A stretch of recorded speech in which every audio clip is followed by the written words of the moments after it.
13 ABC's Willie Daniely is live at the Lucas County Correction Center with more on the story. Willie? Diane, the sheriff of Lucas County says Taylor was one of many people on the waiting list to be taken to a psychiatric hospital.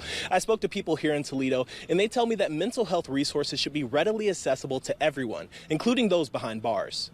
Josh, Nico's father tells me that his son was a loving and happy kid, and that's what he wants people to remember him by, not as the city's 14th homicide victim. Gun violence is killing babies. This week in Toledo is devastating. At around 2:30 on Saturday morning, Toledo police responded to a shooting on Orville Street. When they arrived, they found 16-year-old Nico McIntyre shot, lying in the street. He was pronounced dead on the scene. Nico is among 7 persons killed in Toledo within 9 days. Christopher and Amanda McIntyre are Nico's father and stepmother. He liked to play football. He was very outspoken, strong. I loved him. He's my son. He had a big heart. Funny, goofy, playful. The McIntyres say they are struggling with the loss. Amanda says losing a child this way is devastating, and people need to be compassionate. I would never imagine a day that we would have to stand in front and talk about Nico in this way. Like, we wanted to talk about Nico on Friday Night Lights. Christopher says this loss has been especially difficult on Nico's siblings. McIntyre says he doesn't want others to go through what he and his family are. My whole thing now is to try to stop the gun violence. I never thought I would endure it. I did, so I got to try to make the best of it. Hopefully make it better for the next kids, I hope. That's my whole goal now. As of now, TPD say they have no suspects in Nico's murder. They are asking anyone with information to contact Crime Stoppers. Amanda says others need to put themselves in she and her husband's shoes. If you lost your child to gun violence, you would want answers too. Be that person, be that change. Be that change to make this world a better place. This world it's a sick and fallen world.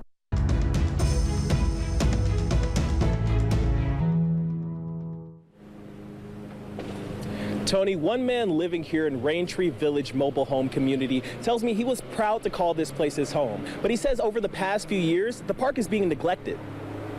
And when my mom and I first moved here, this park was nice and maintained, and well, over the years, it's really gotten bad. Sean Poole has lived in Raintree mobile home community in Washington Township for over 20 years. He says the condition of the park is not what it used to be. On his street, there are 3 vacant trailers that Poole says have become trouble spots. The managers are supposed to tear them down like they're supposed to in here, but they didn't get to these. He says although the trailers have been abandoned for at least 3 years, it's not uncommon to see people or animals in them. It's created a big problem because there's like pests and stuff that can go in there, and plus they had like a old shuttle bus that was parked up in the yard, and they were living out of that, plus going in there too. Don Bartow is a newly elected township trustee. He made a promise to make cleaning up Washington Township's only mobile home park a priority. We're all on the same board, are on the same page. We want to see this cleaned up. You know, it's sad that there are good people that live there, and they're having to look at this every day of their lives, and it's not fair to them. Bartow tells me the trustees sent orders to the park last week, and they have 10 days to comply. If they don't, the township will pursue other courses of action. I reached out to the management at Raintree Mobile Home Park, and I'm still waiting on a response. Poole says he wants management to follow through on their promises. He said they're going to try to get the park back to where it was. I don't see anything.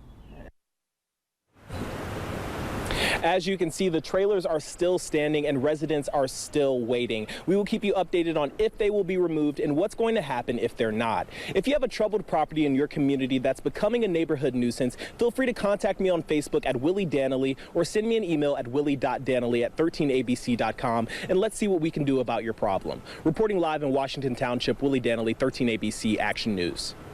Diane, St. Patrick's Day is a busy business day for restaurant and bar owners around the city of Toledo. I'm here with Jim Metler, the owner of Ye Old Cock and Bull Tavern. Jim, what can people coming out to the city of Toledo expect tonight?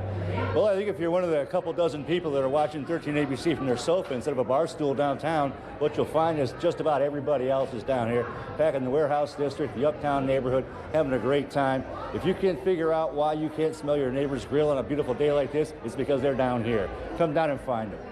So there you have it, folks. There is a lot to do in the city of Toledo tonight. Tune in to Action News at 11 to see more of today's celebration and hear about what's to come this weekend. Reporting live in downtown Toledo, Willie Daniely, 13 ABC Action News.